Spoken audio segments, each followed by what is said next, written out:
By air, by land, and by sea, all routes lead to this southern city. Beautiful scenery and sunny skies attract many additional residents each year. Unfortunately, this climate is also ideal for one of man's worst enemies, the Aedes aegypti mosquito, carrier of dengue and yellow fever.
To combat this menace to the city, an officer of the United States Public Health Service cooperated with the local health department. One of the first steps in the campaign was to discover permanent mosquito breeding places, such as old cisterns, basins, shallow wells, fire barrels, and numerous other containers capable of holding water. Health officials had constantly warned the people of these dangerous conditions and of the way mosquitoes spread to smaller receptacles.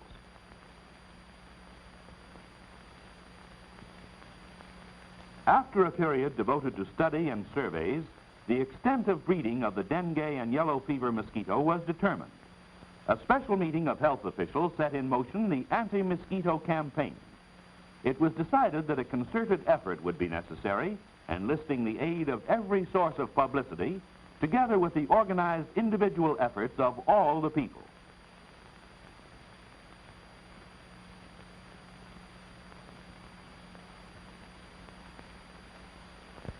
With the health of an entire city in jeopardy, the mayor promptly issued a proclamation regarding the urgency of the situation and asked that everyone participate in eliminating the dengue yellow fever mosquito.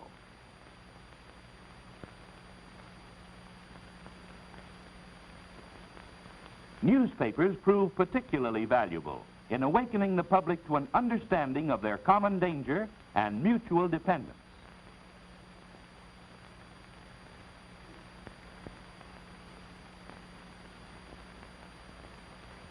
Officials of civic organizations assisted the health officers in recruiting leaders and obtaining cooperation from the public through knowledge rather than action enforced by law.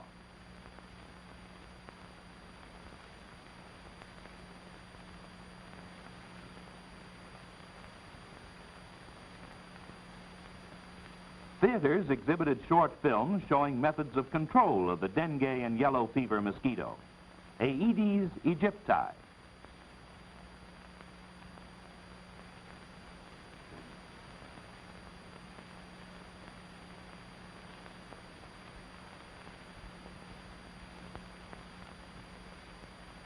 Teamwork was stimulated in schools as a direct result of the educational programs, which included the showing of motion pictures on mosquitoes, their life habits, and various methods of control.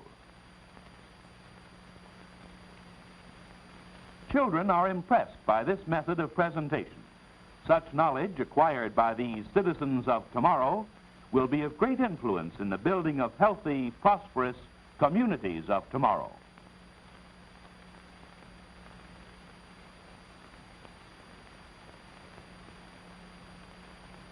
Progress of the campaign was broadcast daily by local radio stations.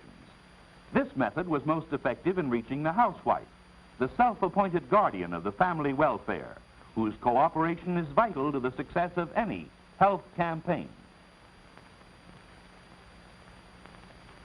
Instructions and educational material were supplied to the Boy Scouts, since they had volunteered to inspect homes and tell the people about the hazard to the city. Districts were set up based on geography and population.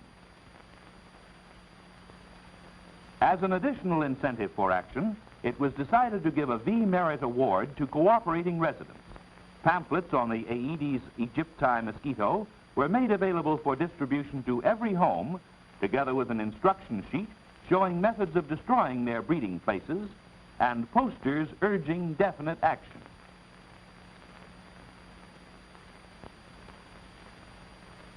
Newspaper publicity gave the necessary day-by-day stimulus for a successful campaign.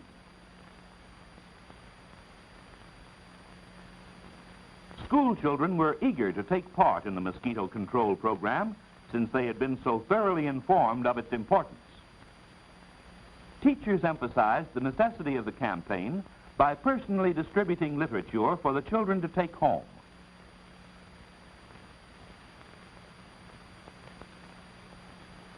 Parents were interested and realized the need for eliminating the dengue and yellow fever mosquito. They welcomed instructions on how to get rid of mosquitoes in and around their homes. A call to arms found the Boy Scouts prepared and anxious to undertake their duties. After being instructed by their leader, they started on their way to distribute pamphlets and inspect premises.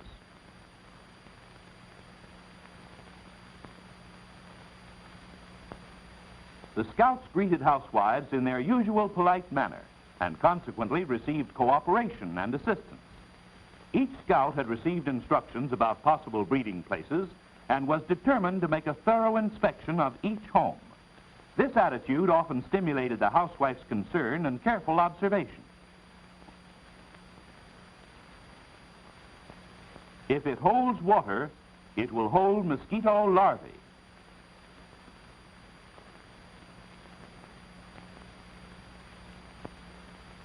Another home, another scout, and another housewife. The water in this container is fresh. There are no larvae here, but they could develop within a few days. But let's look in other containers.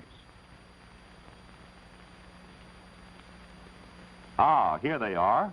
Who would imagine so many larvae in such a small piece of pottery?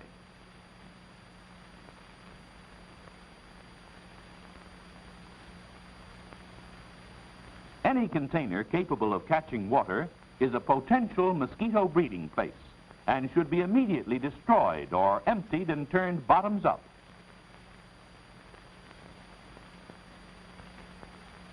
A careful search is necessary to find the hidden containers which provide permanent breeding places. Larvae become mosquitoes. Mosquitoes carry disease.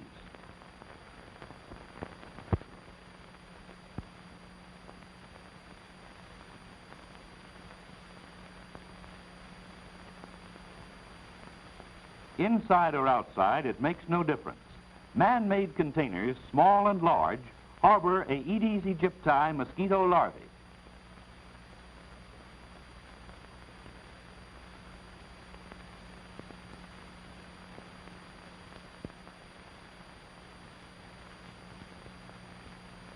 Discarded containers of this type should always be given to salvage and garbage collectors without delay. Constant protection of the family health demands constant vigilance.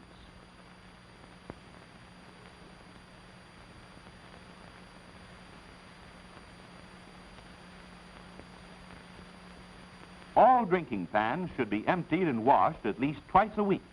Mosquitoes breed continually and are most prolific, one mosquito being able to lay hundreds of eggs within a single day.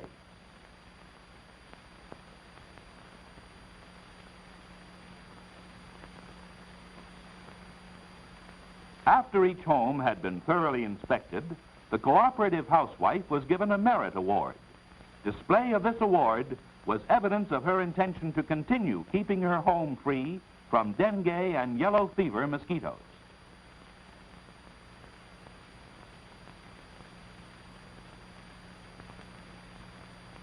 Informative articles published in the newspapers were effective in making housewives conscious of mosquito breeding places.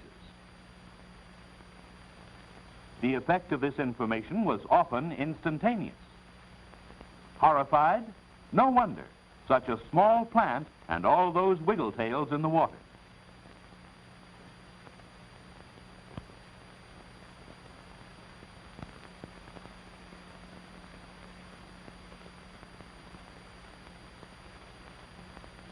All water plant receptacles in the home should be emptied and scrubbed twice a week.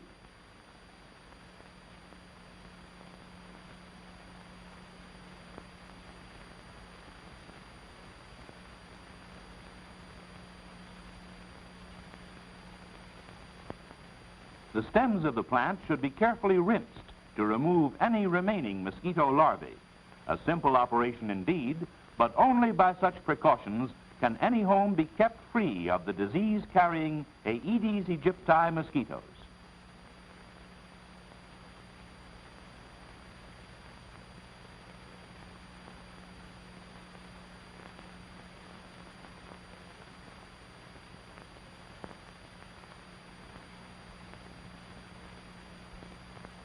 Since most water plants grow well in soil, it was recommended that where possible the change be made. Potted plants never breed mosquitoes.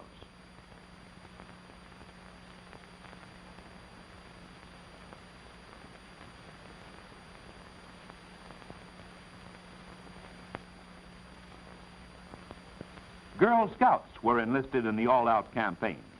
They discovered and destroyed numerous breeding places, including those in cemeteries. In order to stimulate greater interest in the collection and destruction of mosquito larvae, school children were encouraged to collect the wiggle tails and feed them to minnows. Such action also emphasized the importance of fish as a protective measure. Minnows like these, when placed in garden pools and similar places, eat mosquito larvae.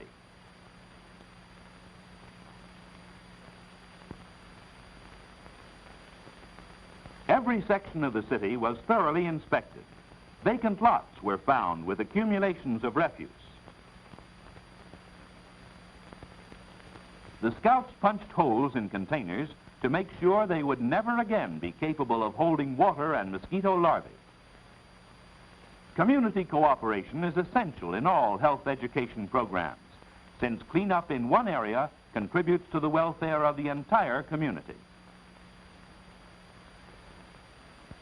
Mosquito larvae are often found in unsuspected places, such as old discarded tires containing water. There's just about one efficient way to get water out of these tires. And this is it.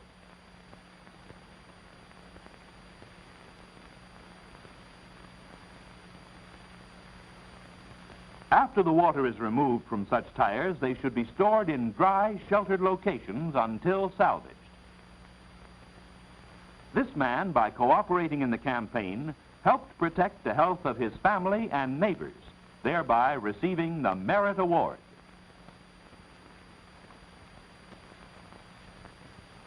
Thousands of rusty, damaged containers were promptly removed from homes by the city sanitary department. This is one of the most effective methods for the permanent elimination of mosquito breeding places. A brief survey of the huge collection was made by health and sanitary officials before salvaging or destruction.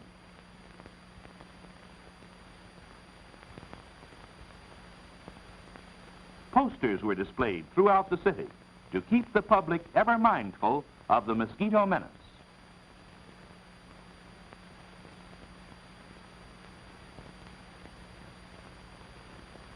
Store owners contributed window space for unusual exhibits, conveying to the public the danger of mosquito breeding. Various methods of Aedes aegypti control were presented. The display of live mosquitoes and larvae attracted the attention of thousands of people.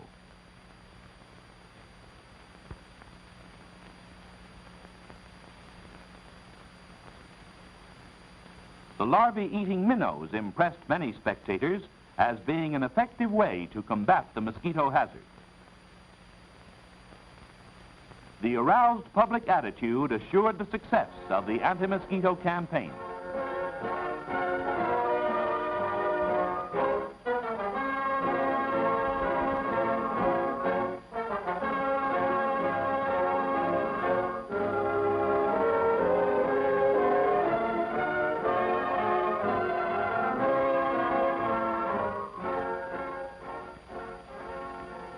You have just observed how one city awakened to the potential danger of uncontrolled dengue and yellow fever mosquito breeding and cooperated in an urgent community project.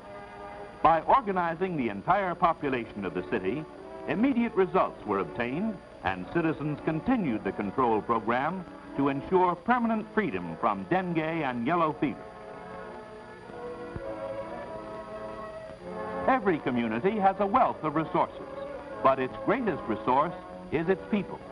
Capable leaders can develop the power and ability of the people to assure a victorious mosquito control program. It's up to you.